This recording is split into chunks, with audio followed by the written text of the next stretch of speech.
Lepas dukun Sumbui mati, bomoh Mina Supandi terpaksa berdepan dengan 3 orang bomoh lain. Semua bomoh tu dapat dikalahkannya. Bomoh yang kalah tu dipotong lehernya, darahnya diambil untuk diminum oleh anak muridnya. Badan bomoh yang kalah tu dikerat 12 dan ditanam bawah busuk jantan tempat Andi berlompat tadi. Tapi Andi tak minum darahnya sebab belum sampai giliran dia. Giliran Andi ialah minum darah Datuk TJ.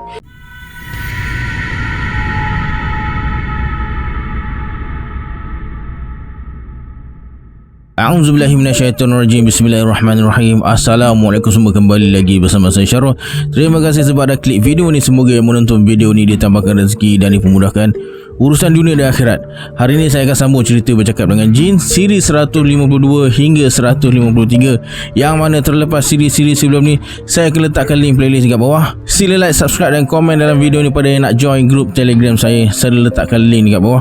Macam biasa, sebelum saya mulakan, jom kita baca selawat dulu. Sallallahu Rabbuna ala nuril mubin Ahmad al-Mustafa Sayyidil Mursalin. Sallallahu Rabbuna ala nuril mubin Ahmad al-Mustafa Sayyidil Mursalin. Sallallahu Rabbuna ala nuril mubin Ahmad al-Mustafa Sayyidil Mursalin.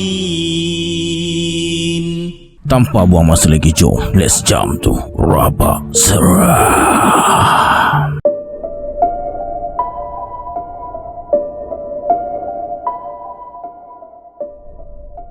Dari gerak-gerinya, Datuk TJ macam tahu dari arah mana tetamu tak diundang tu akan muncul. Dia berdiri betul-betul depan busuk jantan. Rop! Terdengar bunyi ranting kering dipijak. TJ terus tergamam. Dari sebalik busuk jantan muncul satu susuk tubuh berpakaian serba hitam. Kaki kanannya pijak busuk jantan sambil peluk tubuh. Kepalanya dibalut dengan kain hitam. Bahagian pinggangnya diikat dengan kain kuning. Bahagian muka ditutup dengan kain hitam yang nipis dan jarang. Datuk TJ tetap berdiri dengan tenang sambil perhati setiap pergerakan orang berpakaian serba hitam dekat depan dia tu. Hah? Orang tu melompat ke udara setinggi lebih dari 10 kaki, mendarat atas busuk jantan beberapa minit sebelum melompat dan berdiri depan Datuk TJ. Kemudian orang tu hulurkan tangan nak bersalam. Datuk TJ macam keberatan nak salam orang tu. Orang tu pula macam paksa Datuk TJ bersalam dengan dia. Dia sambar tangan Datuk TJ, tapi Datuk TJ elak. Orang tu jadi marah. Dia terus lepaskan penumbuk kencang arah Datuk TJ. Datuk TJ berjaya elak. Orang tu terbabas dalam rumpun pokok kecil, jatuh terduduk dekat situ. Dengan pantas dia bangun, lalu serang Datuk TJ dari arah kiri. Datuk TJ tak dapat elak. Satu tendangan padu dan tajam kena rusuk kiri.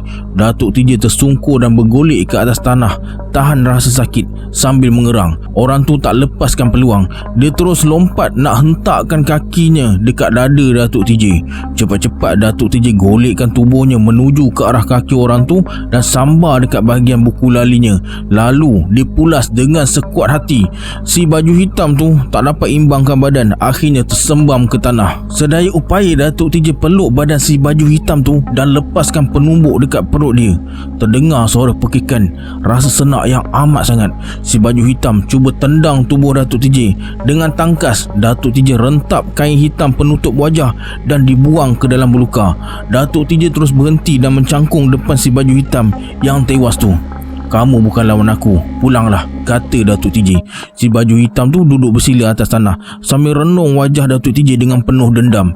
Tiba-tiba dia lepaskan tendangan kaki kiri ke arah kemaluan Datuk TJ. Nasib baik Datuk TJ dapat tepis dan tangkap kaki kirinya, rentap ke kanan sampai si baju hitam tu menjerit kesakitan. Kamu bukan lawan aku, kata Datuk TJ lagi. Si baju hitam tu bersuara dengan wajah yang amat pucat. TJ terus datang dekat si baju hitam yang terbaring dalam keadaan terkangkang dan tatap wajahnya. Usianya sekitar 21 hingga 25 tahun.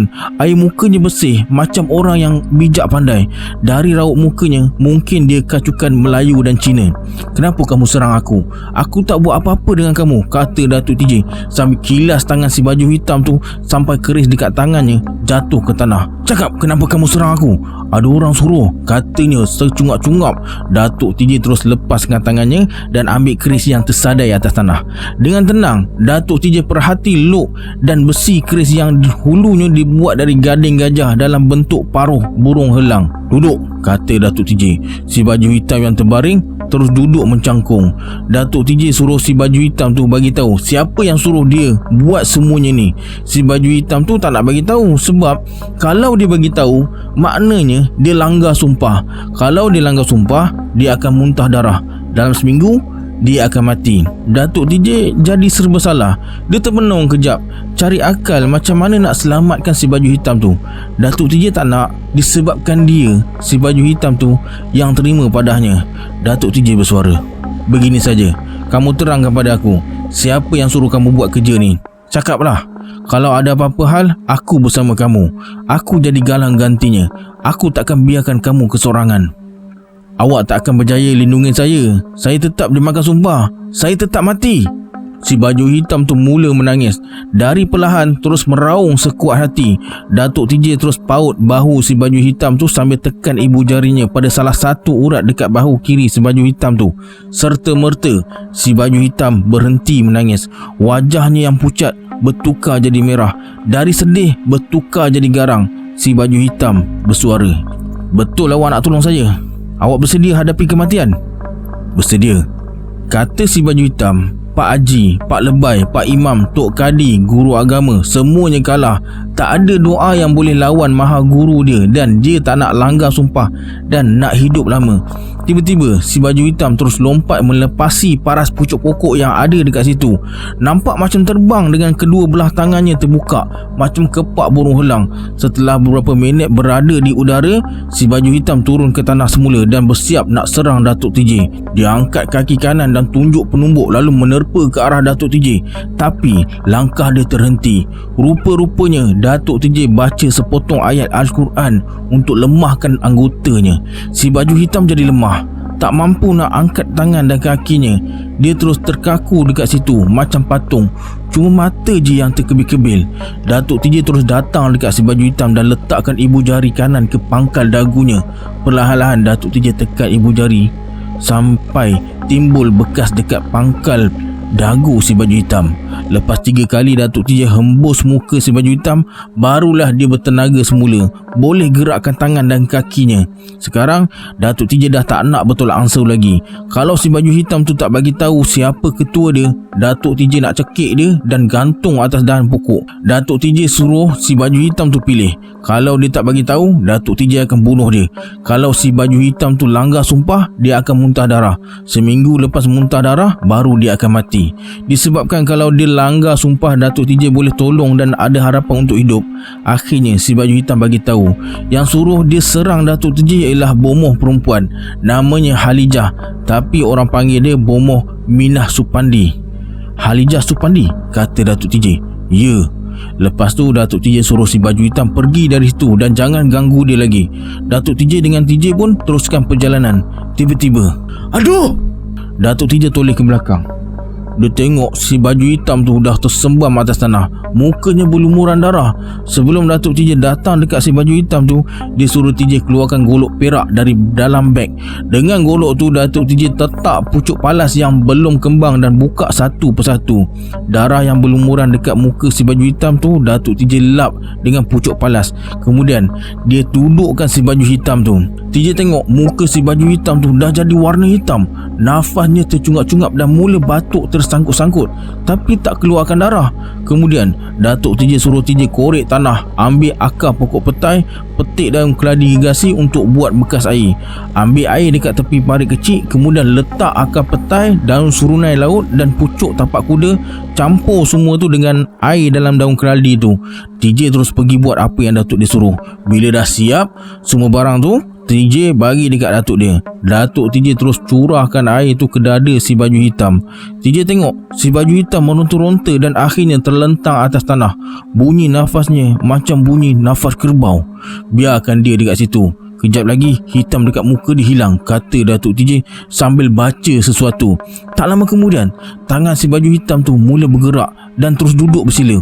Warna hitam dekat muka dia dah hilang. Nafasnya kembali normal. Si baju hitam bersuara, "Adakah saya dah selamat dari sumpahan?" "Dengan izin Allah, kamu tak apa-apa." Datuk TJ suruh si baju hitam bangun. Mereka saling bersalaman dan berpeluk-pelukan. Si baju hitam terus menangis. Datuk TJ terus menepuk-nepuk belakangnya sampai si baju hitam tu berhenti menangis. Kemudian Datuk TJ ajak si baju hitam ikut dia. Bila sampai dekat rumah saudara dia nanti, mereka boleh bercerita panjang. Datuk TJ nak tahu asal usul si baju hitam dan kenapa ketua dia nak bunuh Datuk TJ. Si baju hitam setuju. Mereka pun mulakan perjalanan. Rupanya si baju hitam ni seorang yang peramah. Sambil berjalan, dia bercerita pada Datuk TJ tentang pengalaman masa kecilnya yang suka berlari dekat celah-celah pokok besar, lestik burung dan mandi sungai.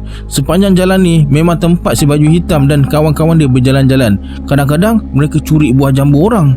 "Sekarang kamu tak buat kerja macam tu lagi?" "Tak, tapi apa?" Si baju hitam tunduk renung ke bawah. TJ mula rasa ragu-ragu.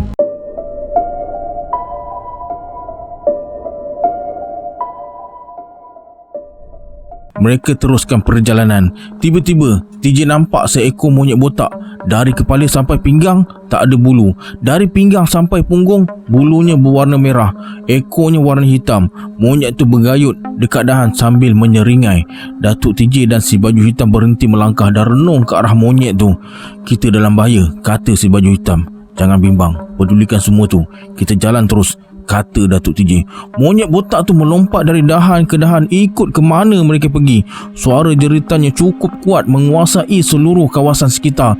Bila TJ tengok monyet tu marah, menyeringai je. TJ pun buat tak tahu dan teruskan perjalanan. Kalau tadi monyet botak tu bergerak dari dahan ke dahan dekat sebelah kiri jalan, sekarang mula terdengar bunyi monyet melompat dari dahan ke dahan dekat sebelah kanan jalan pula. Suara jeritan monyet semakin banyak. Semua pokok dekat kiri kanan jalan penuh dengan monyet, macam ikut langkah mereka. "Kita tak boleh mengalah. Nak diujinya kebolehan aku ni," kata Datuk TJ. Kemudian Datuk TJ suruh si baju hitam berdiri pandang ke arah kanan. TJ berdiri pandang ke arah kiri. Belakang badan kena bertemu dan pandang ke arah masing-masing. Jangan toleh kiri kanan dan jangan tegur apa yang Datuk TJ buat. Lepas tu Datuk TJ keliling mereka 3 kali. Bila dah selesai, Datuk TJ terus bongkok, ambil sehelai daun tua dan ramas daun tu sampai hancur jadi serbuk. Serbuk daun tu dia campak ke kiri kanan jalan. Serta-merta suara jeritan monyet tu terus hilang. Kemudian Datuk TJ buka silat yang disebut silat monyet betina. Banyak guna gerakan kaki kiri dan tangan kanan. Gerakan dua anggota tu cukup pantas. Silat monyet betina ni jarang dijumpai. Malah dikatakan dah pupus. Tak ada pendekar yang mewarisinya. Berasal dari daerah Yunan, sebuah daerah di Republik Rakyat Cina yang penduduknya beragama Islam. Silat tersebut dibawa oleh penyebar agama Islam ke daerah tu sekitar tahun 680 Masihi. Menurut ceritanya, para penyebar agama Islam tu manfaatkan silat tersebut bila mereka diserang oleh pihak musuh yang nak rampas harta benda mereka. Mulanya silat tersebut bukan dipanggil silat monyet betina, ada nama lain. Begitu juga dengan geraknya. Untuk sesuaikan dengan keadaan setempat, ilmu silat diubah sesuai dengan suasana setempat. Itulah serba sedikit fakta tentang ilmu silat monyet betina. Suasana bertambah cemas. Semua monyet yang bergayut di kiri kanan jalan terus gaib, kecuali monyet botak. Monyet tu lompat atas jalan berdepan dengan Datuk TJ. Tubuhnya yang tadi kecil terus bertukar jadi besar, sebesar kambing jantan. Tiba-tiba monyet tu serang Datuk TJ, tapi Datuk TJ dapat elak. Monyet tu serang lagi. Pertarungan antara manusia dengan binatang. Akhirnya Datuk TJ menang. Binatang guna kekuatan, sedangkan manusia guna kekuatan dan akal. Datuk TJ lebih banyak mengelak hingga monyet tu kepenatan tergolek atas jalan. Selesai, kata Datuk TJ. Mereka sambung perjalanan semula. TJ pandang belakang. Monyet tu dah hilang. Kata Datuk TJ, sebenarnya sebelum mereka mulakan langkah tadi, monyet tu dah gaib. Itu monyet jadian. Mana ada monyet tak berbulu sekerat badan. Hari dah berangsur sama-sama. Dalam perjalanan tu, Datuk TJ tanya nama si baju hitam. Andi Kamarul katanya. Datuk TJ bersuara, sekarang cuba kamu ingat, sebelum kejadian monyet botak serang kita tadi, ada pertanyaan yang kamu belum jawab. Andi cuba ingat sesuatu dan kata Andi, dia rasa pelik. Macam mana Datuk TJ dengan TJ boleh lalu ikut jalan ni, sebab jalan ni dah berbelas-belas tahun tak digunakan orang-orang dekat sini. Ada jalan baru yang elok, tak berbahaya. Kenapa nak ikut jalan tu? Kata Datuk TJ pula, dia sengaja pilih jalan ni sebab tak suka jalan baru tu. Jalan lama banyak kenangan. Sebenarnya Datuk TJ berbohong. Tapi jalan lama berbahaya, kata Andi sambil pandang kiri kanan jalan, macam ada sesuatu yang dia cari. Kata Andi, sejak jalan ni tak digunakan penduduk kampung, macam-macam cerita timbul. Jalan ni jadi laluan manusia yang amalkan ilmu batin. Mulanya dikuasai oleh Pawang Ali. Bila Pawang Ali mati, diambil alih Dukun Sumbing, orang Batak. Dukun Sumbing muntah darah dan berak darah sebab kalah berlawan ilmu batin dengan Bomoh Munah Supandi. Lepas Dukun Sumbing mati, Bomoh Minah Supandi terpaksa berdepan dengan 3 orang bomoh lain. Semua bomoh tu dapat dikalahkannya. Bomoh yang kalah tu dipotong lehernya, darahnya diambil untuk diminum oleh anak muridnya. Badan bomoh yang kalah tu dikerat 12 dan ditanam bawah busuk jantan tempat Andi berlompat tadi. Tapi Andi tak minum darahnya sebab belum sampai giliran dia. Giliran Andi ialah minum darah Datuk TJ. TJ terkejut dengar cerita tu, tapi Datuk TJ tenang je. Jadi sekarang kamu mengidam darah aku. Andi gelengkan kepala sebab dia tak berniat macam tu. Dia nak buang semua ilmu jahat. Langkah mereka semakin cepat. Hari semakin sama. Sayup-sayup terdengar suara ungka di kaki bukit. Setelah melepasi 2 kawasan bukit kecil, mereka sampai di kawasan lapang yang agak tinggi. Seluruh kawasan tu ditanam dengan pokok tebu, betik, pisang, ubi kayu, ubi keledek dan berbagai-bagai lagi jenis tanaman yang biasa ditanam dalam kawasan berhampiran perkampungan. Setelah melalui kawasan tersebut, mereka berdiri di hujung tanah tinggi. Mereka renung ke bawah, ke arah kawasan perkampungan yang agak luas. Ada masjid yang dikelilingi berbelas-belas rumah. Kau tengok Tama, itulah kampung nenek moyang aku. Dekat rumah besar sebelah kanan masjid itulah aku dilahirkan. Andi kata itu kampung halaman dia juga, tapi dah lama ditinggalkan. Tak tahu apa khabar mak, bapa, adik-adik dia. Andi tak balik rumah sejak jadi pengikut Minah Supandi. Mereka mula melangkah turun cerun bukit dengan berhati-hati. Sebaik saja masuk kawasan kampung, tercium bau sampah yang dibakar. Suara kanak-kanak. Mereka terus masuk ke tengah kampung. Assalamualaikum, nak ke mana? Muncul seorang lelaki dari rumpun pisang dengan parang panjang dekat tangan. Dia renung je wajah Datuk TJ. Waalaikumsalam. Kamu mak dia? Lelaki tu terus campak parang panjang ke tanah dan peluk Datuk TJ. Kamu balik. Patut 2 hari lepas mata kanan aku sebelah atas berkedip pagi, berkedip petang. Rupanya nak jumpa orang jauh. Datuk TJ terkebil-kebil macam nak ingat sesuatu. Kalau tak silap saya, Haji Bagus ni, kata Datuk TJ. Betul lah tu, kita ni saudara 2 pupu dari sebelah ayah kamu. Mari ke rumah aku dulu.